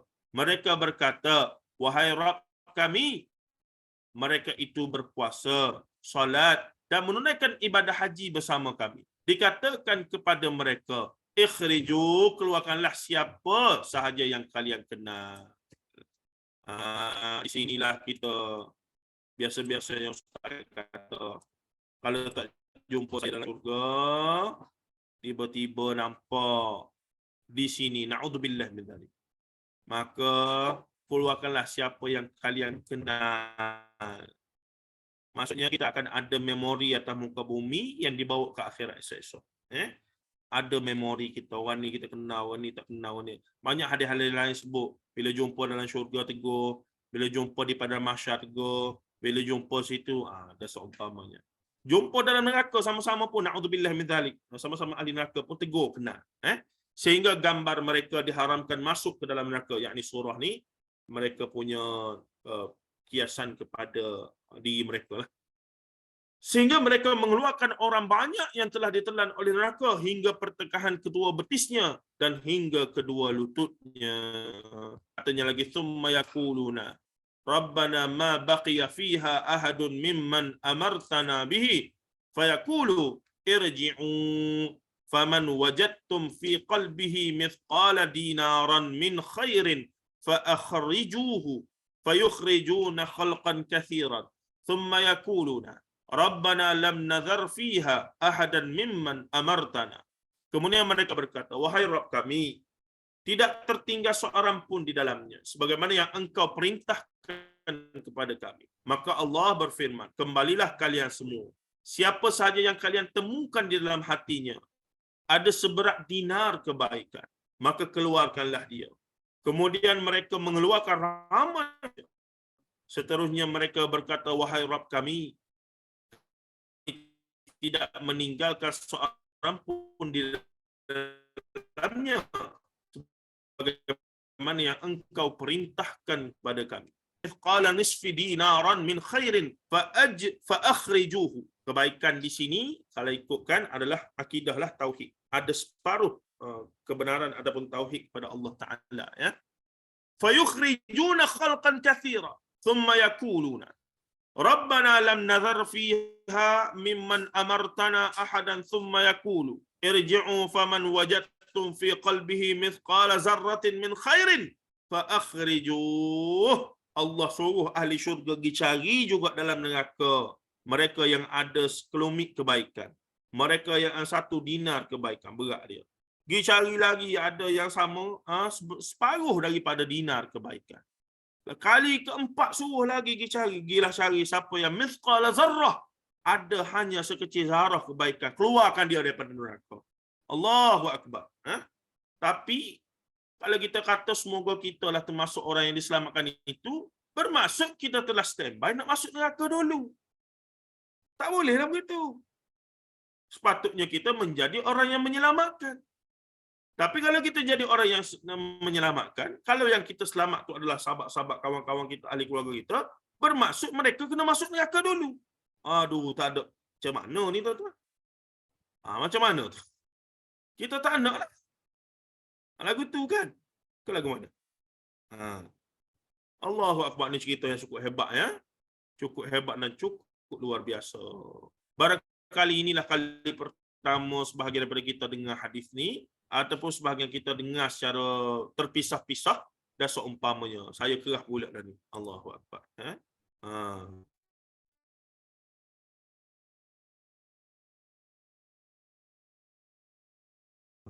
dia punya kesan atau apa. Kemudian katanya lagi, Allah berfirman, kembalilah kalian semua, siapa saja yang kalian temukan dalam hatinya seberat setengah dinar kebaikan. Lepas tu dia tanya, dinar mana ni? Dinar Kelantan ke? Dinar zaman Rasulullah ke? Wallahu alam, tak tahu. Hakikatnya lagu mana cerita akhirat ni. Cuma Allah guna istilah dinar. Rasulullah guna istilah dinar. Kata Allah. Rasulullah kata, Allah kata, siapa yang dalam hati ada sebesar dinar kebaikannya. Ataupun separuh dinar. Dan akhir sekali disebut bawah tu, misqala dzarrah, sebesar zarah kebaikan, maka keluar kalian. Dulu ni terjemahan zarah ni apa dia? Selaput pisang. Selaput pisang pula. Selaput bawang. Kerana zaman dulu ni, benda paling kecil ringan ni, mereka boleh fikir adalah selaput bawang. Tapi bila sains semakin berkembang, sains teknologi atom apa semua, maka mulalah zarah itu di-describe dengan lebih precise. Orang mula bercakap tentang mikroorganisma, atom apa semua, sehinggalah zaman kita ni, Ant-Man boleh masuk ke dalam alam sebalik mata. Boleh masuk ke dalam alam partikel, lebih kecil. Betul tak? Jadi zarah ni hakikatnya yang mana? Tak tahulah. Kalau kira makhluk Allah yang paling kecil ni, apa dia? Atom tu dah kira besar dah hari tu. Dalam atom tu ada lagi partikel-partikel yang lebih kecil. Lagu mana tu wallahu alam, Allah Taala punya kuasa. Sebesar-besarnya dan sekecil-kecilnya. Semuanya ada alam dan ada dunia dan ada kehidupan yang tersendiri. Allahu akbar. Jadi hakikat zarah ni lagu mana? Dia sebut mithqala zarrah. Seulah debu. Banyak dah debu tu. Kalau kata seulah debu, tengok bawah mikroskop, rupanya ada berjuta-juta dah dia punya mikroorganisma. Kita kata sekelumit debu saja. Bila tengok bawah mikroskop berjuta-juta. Jadi zarah ni yang mana sebenarnya? Wallahu alam. Dari sudut bahasa benda yang paling kecil lah. Apa dia benda yang paling kecil? Tak tahu. Kalau selagi sains boleh discover, makin kecil. Setakat ni Ant-Man boleh masuk setakat tu saja dulu. Nah, sikit lagi tak tahu dia masuk ke alam mana, tak tahu betul. Itu orang fizik lah. Berfikir Baik, mereka mengeluarkan ramai orang, kemudian mereka berkata, wahai Tuhan, wahai Rabb kami tidak meninggalkan kebaikan di dalamnya. Wa kana Abu Sa'id al-Khudri radhiyallahu anhu. Wa kana Abu Sa'id al-Khudri yaqulu illam tusaddiquni bihadha al-hadith faqra'u in syi'tum. Inna Allah la tazlimu mithqala dharrah wa in taku hasanatan tudha'ifha wa yu'ti min ladunhu ajran 'azima. Abu Sa'id al-Khudri radhiyallahu anhu kata, jika kalian semua tidak percaya kepadaku tentang hadis ini, maka jika kalian mahu, bacalah innallaha la yazlimu mithqala zarrah wa in taku hasanatan tudha'ifha wa yu'ti min ladunhu ajran 'azima. Sesungguhnya Allah tidak sekali-kali menganiayai seseorang sekalipun seberat zarah. Di terjemahan dia debu. Lagi debu ni besar lagi sebenarnya. Kalau kita ambil debu letak bawah mikroskop, ada juta-juta mikroorganisma. Jadi debu ni besar. Ada lagi lebih kecil zarah yang mewakili zarah. Terahulah Gabriel ya. Dan kalaulah amal yang sebesar zarah itu, amal kebajikan nescaya akan menggandakannya dan akan memberinya dari sisinya pahala yang amat besar. Surah An-Nisa ayat 40. Faman ya'mal mithqala dzarratin khairan yarah wa man ya'mal mithqala dzarratin syarran yarah. Kira belakang. Allah Ta'ala maha mengira. Dia boleh trace belakang. Hatta lintasan hati dan seumpamanya. Fayaqulullahu azza wa jalla syafa'atil malaikatu wa syafa'an nabiyyu sallallahu alaihi wasallam wa syafa'an nabiyyuna wa syafa'al mu'minuna. Tengok tu. Syafa'at malaikat, syafa'at nabi, syafa'at orang mukmin. Walam yabqa illa arhamur rahimin. Fayaqbidu qabdatan minan nari fayukhriju minha qauman lam ya'maluna khairan qattu qad 'adu humaman fayulqihim fi nahrin fi afwahil jannati yuqalu lahu nahrul hayah fayakhrujuna kama takhrujul hibbatu fi hamilis sayl ala tarawnaha takunu ilal hajari au ila syajari ma yakunu ila syamsi usayfiru wa ukhaydiru wa ma yakunu minha ila zilli yakunu abyad. Maksudnya, maka Allah Azza wa Jalla berfirman, para malaikat, para nabi dan orang mukmin memberikan syafaat yang tidak ada yang tersisa kecuali zat yang paling kasih sayang antara semua penyayang. Maka dia mengambil segenggam dari dalam neraka lalu mengeluarkan darinya kaum yang sama sekali belum pernah melakukan kebaikan. Mereka telah kembali dalam keadaan terbakar sehingga mereka dilemparkan ke dalam sungai yang berada di mulut syurga dan yang disebut sebagai Nahrul Hayah, iaitu sungai kehidupan. Sehingga mereka tumbuh sebagaimana tumbuhnya sebutir biji di batas suatu alir. Apakah kalian tidak melihat jika biji itu terlindung oleh batu atau pohon? Tidak sama halnya jika terkena sinar matahari yang boleh menjadi kuning atau hijau, sehingga antara yang terkena naungannya akan menjadi putih. Lamangan-lamangan. Faqalu ya Rasulullah ka'annaka kunta tar'a bil badiyah. Qala fayakhrujuna kallu'lu'in fi riqabihimul khawatimu ya'rifuhum ahlul jannah.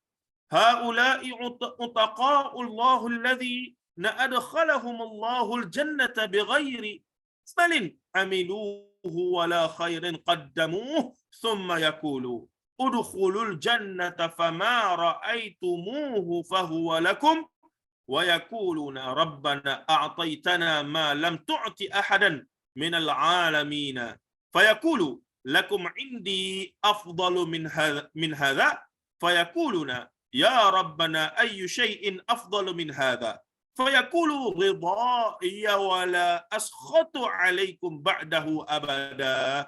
Para sahabat pun berkata, ada bertanya pada Rasulullah, wahai Rasulullah, engkau seakan-akan berpengalaman mengembala di daerah pedalaman.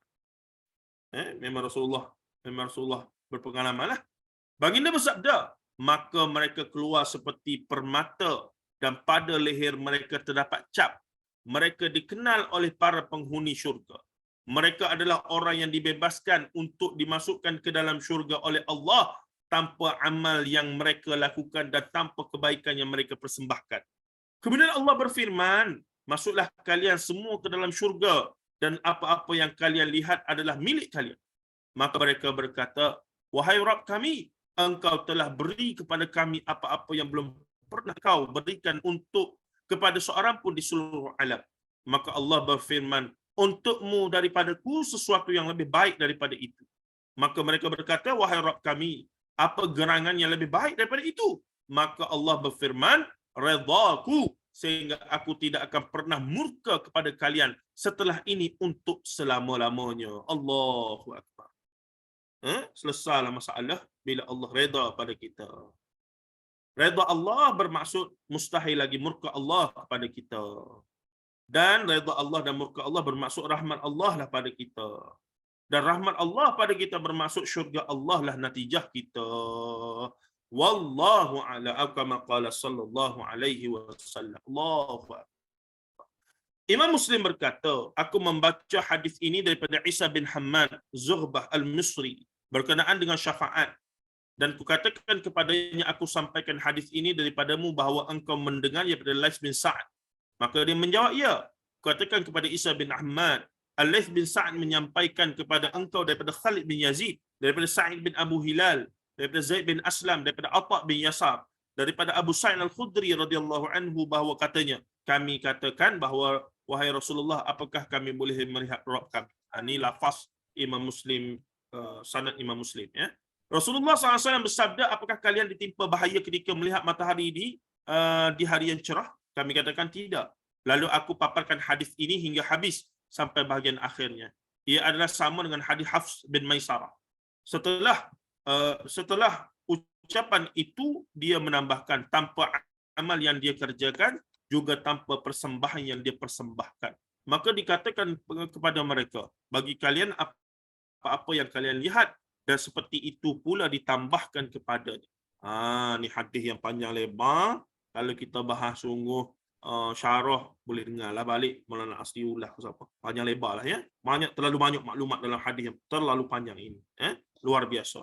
Sekadar kita baca terjemahan tu pun kita rasa, wow, lagu mana lah nanti. Tu dia. Diriwayatkan oleh Imam Bukhari dalam sejumlah tempat dalam Sahih Bukhari. Yang paling lengkap adalah Kitab Tauhid, bab qaulillahi ta'ala wujuhun yawma idzin nadhirah, surah Al-Qiyamah ayat 22, nombor 7439, dan lihat hadis yang sama pada nombor 4581, 1919, 6560, 6574 dan 7438. Juga diriwayatkan oleh Imam Muslim dalam Sahih Muslim, Kitabul Iman, bab ma'rifati tariqir ru'yah, nombor 183. Teks yang dimukakan di atas adalah daripada riwayat Muslim. Kisah ini diriwayatkan dalam kitab As-Sahihain, dan selain keduanya daripada Abu Sa'id Al-Khudri, seperti Abu Hurairah, Anas bin Malik, dan selain kedua-duanya. Maksudnya masyhur sangatlah hadis ni.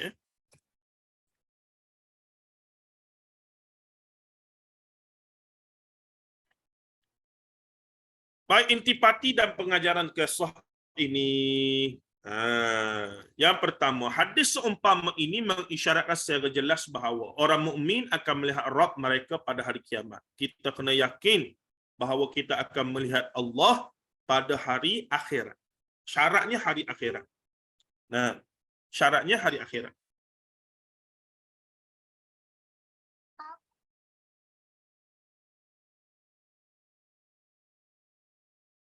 Seterusnya, maka sesiapa pun yang mendustakan hal ini, maka dia berada di tepian kebinasaan, kerana dia dikira telah menolak sabda Rasulullah SAW yang jelas dan menyimpang dalam pentakwilan terhadap khabar yang disampaikan oleh Al-Quran. Tolak bahawa kita boleh tengok Allah di akhirat, maka soal kita tolak Quran dan hadis. Tolak Quran dan hadis adalah al-kufr. Sebenarnya orang kafir akan dimasukkan ke dalam neraka sekelompok demi sekelompok. Wasiqal ladzina kafaru ila jahannam zumara. Maksudnya orang-orang kafir akan dihalau ke neraka Jahannam dengan berpasuk-pasukan, dengan berkelompok-kelompok. Surah Az-Zumar ayat 71. Bermaksud setiap umat mengikut apa yang mereka sembah. Sekejap ya.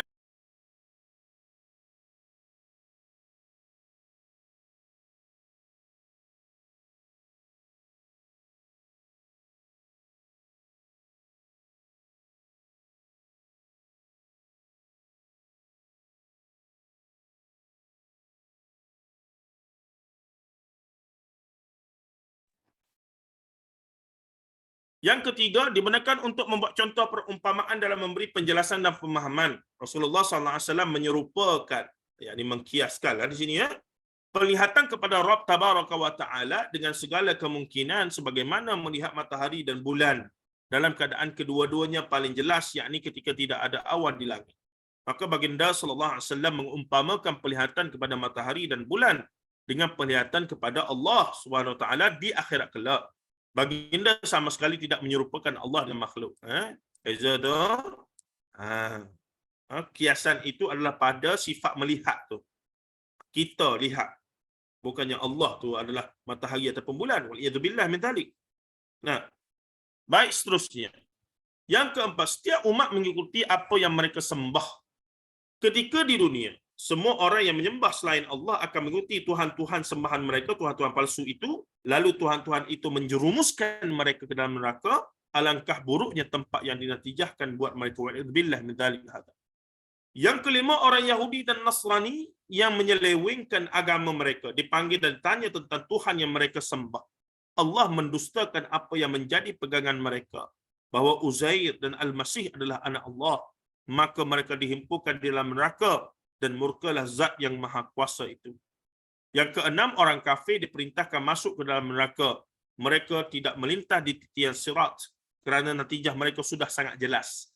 Mereka tidak perlu diuji. Titian adalah untuk orang mukmin, baik mereka yang saleh ataupun tidak saleh. Ini kita kena remarks. Ini kita kadang-kadang kita tak ingat semua. Jadi di sini jelas bahawa titian sirat hanya dilalui oleh orang mukmin yang saleh dan yang tidak saleh. Jadi natijahnya selepas lalu itulah. Lalu tu pula tak lepas lagi jumpa qantarah pula. Kenalah balas pula dosa-dosa yang bersifat pribadi ataupun sama manusia dan seumpamanya itu. Di padang mahsyar kaum mukmin diuji ketika mereka didatangi oleh Rabb mereka dalam wujud yang berbeza dengan wujud Allah ketika mereka melihatnya pertama kali. Kemudian Allah menunjukkan tanda dengan yang dengan tanda itu mereka mengenalinya. Allah telah menyebutkan hal tersebut dalam kitabnya. Maka Allah menyingkapkan tandanya sehingga mereka mengenalinya, lalu mereka tersungkur bersujud kepada Allah Ta'ala. Allahu Akbar. Makluman akan hal ihwal titian sirat dengan sejumlah kalangan yang dahsyat, halangan yang dahsyat. Para hamba yang muslim, lalu di atasnya akan dikhabarkan keselamatan bagi orang yang ditakdirkan oleh Allah selamat dan binasa orang yang ditakdirkan Allah oleh Allah binasa. Seterusnya, penetapan adanya syafaat bagi orang mukmin yang mati dalam keadaan fasik dan ada di dalam neraka.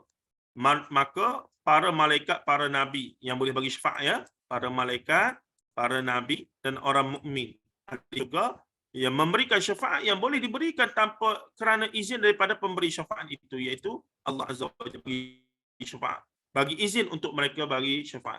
Allah reda dengan syafaat mereka dan reda pula terhadap orang yang diberi syafaat, tidak seperti apa yang menjadi anggapan sebagian orang yang tidak memiliki ilmu bahawa pemberi syafaat diancam masuk neraka. Allah Subhanahu wa taala berfirman, wala yashfa'una illa liman irtada, dan mereka tidak memohon syafaat mereka bagi siapa yang diridai oleh Allah. Surah Anbiya ayat 28. Allah SWT berfirman, man dzalladzi yashfa'u indahu illa biiznih, tidak sesiapa yang dapat memberi syafaat pertolongan di sisinya melainkan dengan izin Allah. Suratul Baqarah ayat 25. Yang 10 orang yang masuk ke dalam neraka, mereka dibakar di dalamnya. A'udzubillahi min dzalik. Mereka mati sebagai orang mukmin yang melakukan maksiat dan tidak bertaubat daripada dosa-dosa tersebut. Sedangkan penghuni neraka yang tidak dapat keluar daripadanya, mereka akan kekal di dalamnya. Waliyadzubillah min dzalik. Mereka didatangi oleh maut dari segala penjuru, namun mereka tidak mati. Yang ke-11, Allah memasukkan ke dalam syurga kaum-kaum yang sama sekali belum pernah melakukan kebaikan. Mutlaknya untuk orang muslim. Orang kafir tidak akan masuk syurga hingga unta jantan masuk ke dalam lubang jarum, yakni kiasan kepada mustahil. Allah mengharamkan kepada neraka untuk menghilangkan rupa kaum mukmin yang mengesakan Allah. Sekalipun mereka di dalam neraka, akan tetapi para pemberi syafaat mengetahui mereka dari rupa mereka. Allahu Akbar. Wajib bersiap-siap untuk menghadapi hari kiamat dengan mengikhlaskan agama hanya untuk Allah Ta'ala. Beribadah hanya kepadanya. Tidak menyekutukannya. Menjauhi orang yang dimurkai dan orang yang membencinya. Membenci orang yang kafir dan orang kafir yang membenci Islam dengan sengaja. Benci orang kafir yang benci Islam dengan sengaja. Kena faham tu? Kita benci orang Islam yang memang dia dengan sengaja cari masalah dengan Islam. Kita benci. Kita tak suka orang gitu. Rasulullah SAW memberikan nasihat kepada para sahabatnya dengan hadis ini. Hadis ini dan seumpamanya sangat baik dijadikan asas pengajian yang mampu melunakkan hati, mendekatkan para hamba kepada Rabb mereka dan memulihkan jalan mereka menuju keredaan Allah Ta'ala. Wallahu a'lam. Bolehlah nanti tengok juga ulasan Fadilatul Syekh Datuk Dr. Abdul Basit Abdul Rahman di QR ini, sambil pandu kereta apa semua tu. Baik, kita tengok soalan dalam kantung jawapan. Ada kantung jawapan pula. Kantung soalan. Biji sawi ada. Allahumma amin. Al-qiyamah. Apa ni? Hutang muamalat takut bab ni jika tak sesat benar. Okey. Allahumma amin. Biji sawi, ya betul. Berlaku dalam satu majlis baru-baru ni dalam negara kita, hadirin minta Tuan Syekh mendoakan semua yang hadir majlis itu akan dimasukkan dalam syurga. Adakah sama jika seorang minta pada Tuan Syekh siapa saja jika tak jumpa dirinya dalam syurga agar menariknya keluar dari neraka seperti dalam hadis ini? Itu dia. Timbul isulah. Tapi sebenarnya secara umum perkara itu termasuk dalam perkara yang dianggap sebagai adab dan harapan lah. Bila kita jumpa orang soleh, kita sangka baik bahawa dia tu adalah ahli syurga, maka kita pun sebut, Syekh, doakanlah saya jika nanti kamu tak jumpa saya dalam syurga, maka tolonglah selamatkan saya, gini. Itu sangka baik kita kepada syekh tersebutlah, pada guru kita, kepada orang saleh dan seumpamanya. Namun jika secara hakikat, secara hak kita mempercayai orang tu memang confirm masuk syurga, tak boleh. Sebab itu hanyalah hak Allah Ta'ala dan hak Allah Ta'ala belaka. Kita tak tahu. Orang tu soleh macam mana pun, di sisi Allah kita tak tahu. Barangkali dia sebenarnya ahli neraka. Orang yang tidak soleh, dia mukmin tapi tak soleh, biasa-biasa saja. Tapi rupanya di sisi Allah, dia adalah maqam-maqam Jannatul Firdaus, kita tak tahu. Tapi sekadar sebagai adab, sebagai kita kata mujamalah ni apa dia? Berbasa-basi, dan seumpamanya, should be okay lah. Cuma hari tu kita nampak agak terlebih sikit lah. Agak terlebih sikit cara dia tu. Sepatutnya ada kalimah-kalimah yang lebih baik kalau dia ucapkan dengan lapik sikit dan seumpamanya. Begitu. Dan pengajaran untuk kita jugalah, supaya tidaklah terlalu ni sangat bila kita jumpa dengan ustaz-ustaz kita pun begini nak. Dan sepatutnya dia tu sendiri bila orang sebut begitu, orang yang contoh kalau orang mari pada saya, ustaz nanti kalau tak jumpa saya dalam syurga, ustaz carilah saya. Sepatutnya saya kena sebut Allahu Akbar, saya pun tak tahu syurga ke neraka. Takut-takut awak kena selamat pada saya. Itu adab kita dalam arti kata bercakap dengan benda yang tak pasti, yang kita tahu hakikatnya lagu mana. Orang mari pada kita, Tuan Haji, doakanlah saya semoga gini. Takut nanti Tuan Haji duduk dalam syurga tak jumpa saya ni. Allahu Akbar. Kalau orang tawaduk dia sebut gitulah. Maka dia kata, masalah sekarang ni saya pun tak confirm lagi ni. Takut-takut awak kena selamatkan saya. Ataupun sama-sama lah kita berdoa pada Allah. Itu pada saya lebih selamat dan lebih harmoni. Berbanding dengan bila orang sebut tu, kita pun rasa, confirm aku syurga ni. Itu tak sedap lah. Wallahu a'lam.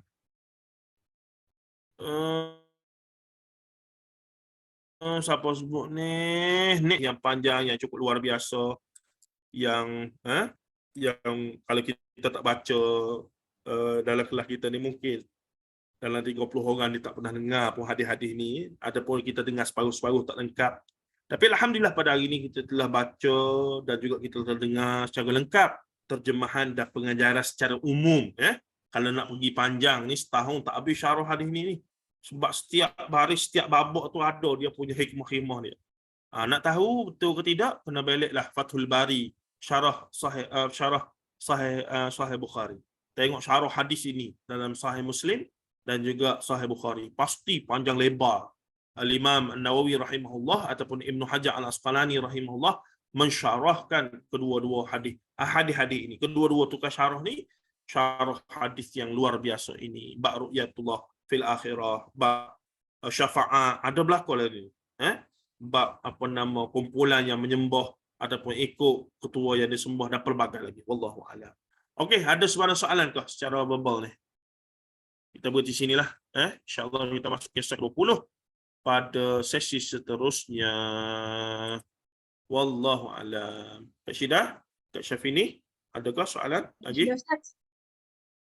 Soalan, selalu kita dengar orang menyebut kalau budak-budak meninggal kan, kalau kata baby ke, kata budak tu tak balik lagi lah. Selalu cakap ahli syurga, dia ahli syurga kan. Budak-budak yang belum balik tu dah confirm ke dia orang ahli syurga ke macam mana, Ustaz? Ya, kalau Kak Syedah ingat, kan kita baca hadis yang panjang Rasulullah pergi ziarah ke alam barzakh tu, tiba-tiba dia sampai di satu tempat yang berwarna hijau, taman hijau, yang dia jumpa seorang lelaki yang tinggi, hampir Rasulullah kata aku tak dapat tengok muka dia tu. Di akhir hadis disebutkan siapa tu, lelaki-lelaki, kanak-kanak yang ramai yang duduk mengkerumuni lelaki itu. Maka dua malaikat tersebut, itulah wildan iaitu anak-anak mereka yang belum baligh, tapi mati sebelum baligh. Jadi mereka ni wildan, ahli-ahli syurga. Bahkan sahabat-sahabat tanya di akhir hadis, bahkan daripada kalangan musyrikin, wa minal musyrikin, bahkan Rasul kata, na'am, daripada kalangan anak orang musyrik pun dijamin syurga selagi mana mereka mati sebelum akil baligh itu. Jadi itu rahmatnya pula. Yang tak rahmatnya mak ayah ni sedih sungguhlah kalau anak yang kecil ni meninggal dunia kan. Tapi rahmatnya pula rupanya mereka itu sudah dijamin syurga. Bahkan ada satu hadis riwayat Abu Daud, tak silap saya, kena cek balik. Siapa yang kematian anak kecil sebelum akil baligh ni, tetapi mereka sabar dan terima dengan redha, maka Allah menyediakan satu syurga khusus. Namanya apa syurga tu? Baitus Salam, bukan Baitus Salam. Baitur Rahmah. Rasanya kena cek balik hadis tu. Ada syurga, ada rumah khas untuk ibu ayah yang dapat sabar dan redha di atas takdir kematian anak kecil mereka. Kerana itu membezakan kita dengan orang bukan Islam lah, yang meratap, yang merau-rau apa semua tu. Kita sedih, nangis, Rasulullah menangis, anak dia Ibrahim, anak dia lelaki itu mati belakang kan, kecil, menangis-nangis sampai basah janggut. Tapi Rasulullah mengajar kita bahawa sedih tak ada masalah, nak menangis apa semua. Cuma yang tak boleh apa dia? Niyahah apa dia? Meratap. Pukul badan, marah habis semua orang, depres, jadi macam orang gila. Itu tak boleh. Kira warah akal kerana menyalahkan orang ada seumpama. Waliyadzubillah. Kita tak minta lah Allah Ta'ala uji kita dengan perkara itu ya. Ridwan kata apa ni? Sahabat saya ni, Ridwan ni. Jaga-jaga masuk ni. Sama dengan anak-anak istimewa mereka ahli syurga. Itu kategori lain ya. Anak-anak istimewa ni, adakah mereka dalam kategori mukallaf? Orang yang ada taklif syarak. Jika ternyata mereka punya keistimewaan itu melibatkan akal yang tidak sempurna, yang menyebabkan mereka memang tidak ada taklif syarak, insya-Allah mereka termasuk daripada yang dijamin syurga, insya-Allah. Kata Ridwan, Ustaz boleh kata Qantarah lebih merisaukan berbanding titian Sirak kerana mereka yang berada di Qantarah dikira tinggal sedikit lagi nak masuk syurga, tapi dinafikan martabat dalam syurga disebabkan pernah menzalimi sama mukmin dan tak diminta halal semasa dunia. Baik. Setakat yang kita baca pasal Qantarah, tidak ada yang tersangkut di situ. Dia just macam kita dah ahli syurga, macam saya itulah, dah luluh tapi kena buat pembetulan. Dia jadi macam luluh tak, jadi tak rasmi lah. Jadi belum rasmi. Benda selesai dah tapi tak selesai lagi. Lagu mana? Maksudnya biasa, setakat yang kita duk baca, mereka yang sampai pada Qantarah ni memang ahli syurga. Cuma dia kena lalu satu lagi. Orang lain yang batch dia tu masuk syurga belakang dah, disebabkan dia masih ada dosa-dosa yang tak settle dengan sesama manusia, maka dia kena hang dulu situ. Berapa lama? Wallahu a'lam. Sehingga selesailah urusan mereka. Kalau dia pernah pukul orang, maka orang itu kena datang pukul dia balik. Kalau hutang ke apa semua, kena minta lah halal kalau lagu mana situ dan seumpamanya. Jadi setakat yang kita baca tu, ya setakat isyarat hadis kita baca lagu itulah. Dan tidak berlaku plot twist di situ, tiba-tiba sepatutnya sejengkal ke sikit lagi nak masuk syurga, dah dosa pada orang tu banyak situ, tiba-tiba terbalik jadi ahli neraka. Setakat ni kita tak jumpa. Cuma kita pun teringat satu hadis lagi. Hadis di mana sebelum ni kita baca dah tu, muflis. Muflis di akhirat tu. Baru minggu lepas kita baca kan. Atadru namal muflis? Rasul kata, bagi tahu aku apakah itu muflis? Al-muflisu man la dirhaman wala mata'. Kata sahabat Rasulullah, muflis ni orang yang tak ada dirham, tak ada harta lah. Rasulullah kata, muflis di sisi kita Islam ni apa dia? Pergi ke akhirat bawa pahala semayang, bawa pahala zakat, bawa pahala haji, bawa pahala puasa, tapi akhirnya tak berguna ke dia. Kenapa? Kerana pahala dia tu kena bagi pada orang yang dia pukul, orang yang dia zalimi, orang yang dia buat khianat dan seumpamanya. Tapi situasi hadis ni wallahu alam, sama ada di Qantarah ataupun tidak. Kalau di Qantarah teruklah juga tu. Nurhaina, benar Kak Lina. Ghil. pembuangan ghil dari hati ahli syurga. Yang ni ada hadis khusus ke Kak Lina? Saya tak pernah ingat ada situasi tersebut. Maklumat saya mungkin kurang. Kak Lina ada jumpa tempat lain. Tak sure, Ustaz. Macam mana? Tak pasti, Ustaz. Nanti kita Tak cakap pasti ada hadis tak? Cuma situasi setakat maklumat yang kita ada adalah bila dah sampai di Qantarah tu Tapi memang confirm syurga dah. Cuma kena tahan ada dalam dulu doa lah, Ustaz. Salah satu doa apa ni? ghil lilladzina amanu Doa rabbana tu kan. Nabi. Yes. Tak ingat surah mana. Jadi tanyalah Ustaz Zulkhairi. Confirm dia tahu insya-Allah. Okeylah, ada apa lagi tak? Adakah panggilan anak syurga masih boleh ditoleransi atau ditegur? Ada juga kalangan kenalan sendiri yang menggelar anak sendiri yang istimewa sebagai anak syurga. Alhamdulillah. Tu dia. Lama doa saya ni.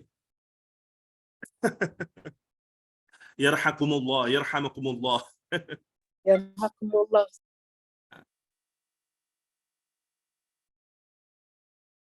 Yahdina wa yahdinakumullah. Yahdina wa yahdikum. Wa yahdikum. Adakah panggilan anak syurga boleh toleransi menggelarkan anak sendiri yang istimewa sebagai anak syurga, atau boleh je kita anggap saja itu doa harapan jua sama seperti menggelarkan syahid pada soalan meninggal dunia sebab semua manusia? Ya, hakikatnya. Tapi gini, kalau memang anak itu termasuk golongan yang benar-benar kita panggil tidak ada taklif syarak pada dia kerana isu minda, isu akal dia yang tidak sempurna, itu memang macam-macam mana pun confirm ahli syurga dah tu. Sebab memang tak ada dosa pahala pada dia. Dah. InsyaAllah. Adapun gelaran-gelaran ahli syurga posmo tu ialah harapan, doa dan seumpamanya.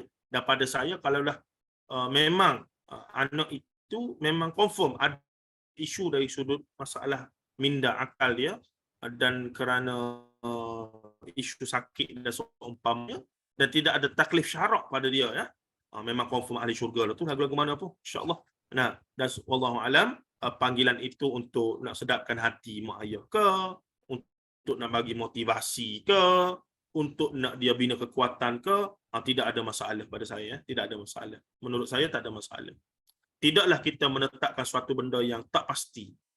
Kalau benda tu benar-benar anak itu adalah anak yang tidak ada taklif syarak pada dia. Wallahu a'lam. Kalau mati kena kanser tu termasuk ke syahid, Ustaz? Berdasarkan lafaz umum sakit perut, penyakit dalam perut, kalau tanya ustaz-ustaz mutakhir ni termasuk saya bersama Mufti Dr. Zul dulu apa semua, ramai saya dengar memang mereka secara umum masukkan sakit, mati kerana sakit dalam perut itu dikira sebagai syahid akhirat. Tapi syahid akhirat pun sembahyang bang apa semua kena selesai lah. Ya tu kena selesai dulu tu semua tu, barulah yang tu ada manfaat. Wallahu a'lam. Tapi kan Ustaz, apa-apa pun kan hatta yang mati syahid akhirat pun masih lagi tersangkut kalau hutang tak selesai kan Ustaz. Ya. Dan berat juga dapat hutang ni kalau Bukan syahid akhirat saja, syahid dunia dan akhirat. yelah. Syahid fi sabilillah tu pun sangkut. Maksudnya memang hak orang ni sepatutnya kita betul-betul berhati-hatilah. Kita banyak sangat fokus, kita terlalu fokus kepada kadang-kadang sebagai pada urusan kita dengan Allah, dosa pahala larangannya, sembahyang, puasa, zakat, haji kita jaga, tapi berkaitan hak-hak hak mak ayah, hak adik-beradik, hak jiran-jiran, hak kawan-kawan, hak siapa individu manusia lain, itu jarang kita bagi perhatian. Waliyadzubillah, bawa pahala banyak, tiba-tiba tak boleh guna untuk bagi pada orang. Waliyadzubillah min zalik. Jadi muflis. Kerah pula dah ni. Mana ni? Krem. Ustaz ada krem ke tu? Kekerasan pula ni. Ustaz selit semula. Boleh. Alhamdulillah Ustaz. Hadis ni panjang Ustaz, dia punya intipati dan pengajaran kisah ni. Sampaikan panjang macam ni. Baca dari semula ni, tengok dari semula. Tak masuk ke bagi sekalian. Kena ulang baca baliklah sendiri pula supaya ingat. Kak Nur Razak kata ni besarnya isu pasal hutang sehingga satu ayat satu lembar dalam Baqarah. Benar sekali. Tak ada ayat lah melainkan ayat yang begitu panjang berkaitan perlunya mencatat hutang. Mencatat orang hutang pada kita dan mencatat kita hutang pada orang. Saya, antara benda yang saya tanya sungguh kedua ibu ayah saya adalah kalau ada hutang, tolong catat dan maklumkan pada kami. Kalau tak nak bagi tahu sekarang pun, kena bagi tahu salah seorang daripada adik-beradik. Kerana jikalah mereka mati dulu sebelum saya dan adik-beradik memang wajib untuk selesaikan perkara tersebut. Kita terlepas pandang, sebagai orang Melayu kita ni, bila mati kita berebut harta. Berebut harta. Masa orang mari tuntut hutang, masing-masing kerik-kerik. Pergi minta sendiri dengan dia lah dalam kubur tu. Dia yang berhutang, kenapa saya yang kena bayar? Ni tak faham konsep. Bila harta banyak meluak-luak, tu kami punya. Itu hak saya, 2/3, 1/3 apa semua. Kira-kira aset 1 juta. Kira-kira hutang 2 juta. Defisit 1 juta. Sudah. Sebab itulah antara ibu ayah yang baik yang hadis Nabi isyaratkan dalam banyak keadaan adalah ibu ayah yang tinggalkan, maksudnya tidak tinggalkan hutang dan tinggalkan kecukupan kepada isteri anak-anak. Itu seorang ayah lah. Dan hari ni kalau saya nak lanjutkan lagi, hari ni susahlah nak tinggal harta material. Saya dah tengok rumah saya ni dah dinding pusing orang, tanah pun sejemput je depan tu. Nak belah berapa ni? Anak 5 bukannya 2. 5 anak saya ni. Duk fikir macam mana tinggal harta ni lah. Begitu. Tu pun sebahagiannya menumpang bini, bukannya kita punya 100%. Jadi macam mana tu? Di sinilah kalau kita faham sungguh-sungguh, kita kena kempen anak-anak kita, adik-beradik kita yang yang bekerja sendiri khususnya ya, supaya ada takaful. Dia sampai tahap macam dah nak kata wajib tu tidak. Tapi kalau betul kita fikir, kita nak, kalau kata kematian berlaku dan kita nak tinggalkan satu kebajikan yang cukup untuk isteri anak-anak, memang kena ada takaful. Jangan risau, saya bukan ejen takaful, cari itu boleh cari sendirilah pakej mana-mana ya. Tapi saya nak katanya orang Cina dah lama dah faham benda ni. Mereka mati, bisnes mereka anak-anak makin besarkan. Kenapa? Nilai insurans mereka juta. Mereka fikir aku mati anak aku kena senang. Anakku 2 orang 3 orang ni kena senang. So bila dia mati 2-3 juta pampasan insurans, kita tak boleh insurans, kita kena takaful lah. Maka anak dia ambil, bagi 3 orang yang joli-joli lah, tapi yang kembangkan bisnes. Akhirnya empire bisnes makin besar anak-anak mereka. Kita orang Melayu tak fikir begitu lagi. Kita duk fikir rugi, duk bayar takaful, tak ada faedah. Tak tuan-tuan. Kita kena fahamkan anak cucu kita yang muda-muda ni, khususnya yang bekerja sendiri ya. Lagi kerja sendiri, lagilah pentingnya adanya takaful.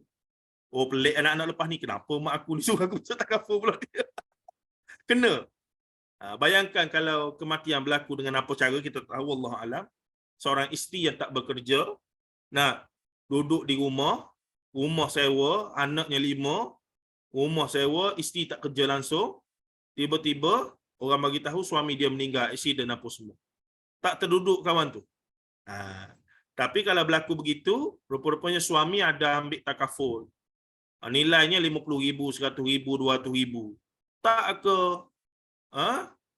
bersyukur, sujud syukur kawan tu, berdoa hari-hari kat suami dia, terima kasihlah abang. Nak kahwin lain pun tak berapa nak jadi tu. Orang mari tak apalah, saya duk teringat lagi kat suami saya dulu. Dah seumpamanya. Tapi ini realiti, kita kena cakap dengan secara terbuka benda ni dengan anak-anak dah seumpamanya. Dulu kita sangat tabu. Ni apa cakap harta-harta ni, aku tak mati lagi. Dah, isunya Islam ajar kita untuk rancang benda tu. Tapi cakap dengan elok lah, jangan duduk. Siapa gaduh-gaduh semua, bincang elok-elok. Ni. Nak bincang ni, nak bagi siap-siap apa semua ni. Yang ni, bahagian ni, tu. Kena bincang secara profesional lah. Secara ni, tujuan bersama itu. Wallahu alam. Semoga kebaikan untuk kita semua. Doakan saya sikit lagi duk baiki tesis ni. Geramlah pula ya, ada lagi berbagi. Tak apalah. Ustaz, ada soalan lagi Ustaz. Nas pada Kak Ada lagi Azura. mana pula? Dekat Azura. Bolehkah kita ucap assalam kepada Boleh kita cakap assalam, ucap sahabat syurga tak faham? Kita boleh cover ahli syurga atau boleh dianggap as doa? Assalamualaikum wahai ahli syurga. Gitulah kadang kawan-kawan bergurau kan. Assalamualaikum ahli syurga. tak Ustaz, tak gurau pun macam tu. Kadang-kadang ganggu kan, selamat pagi ahli syurga, selamat ahli syurga. Macam tu lah selalu sebutkan. Benda macam tu. Okey. Gurau Pada tapi saya faham itu sebagai satu harapan dan doa lah. tak. Saya melihatnya itu sebagai harapan dan doa dan tak ada masalah lah. Kita tidak menjazamkan memang confirm masuk syurga. Tapi kita memang nak masuk syurga pun. Ada korang tanya nak masuk syurga neraka? Tak apalah, neraka dulu pun. Nah, nanti masuk syurga juga. Mana ada orang jawab begitu. Memang kita nak syurga lah belakang. Dan saya anggap orang yang selalu duduk itu apa semua adalah sebagai doa ada harapan lah, sebagai doa ada harapan secara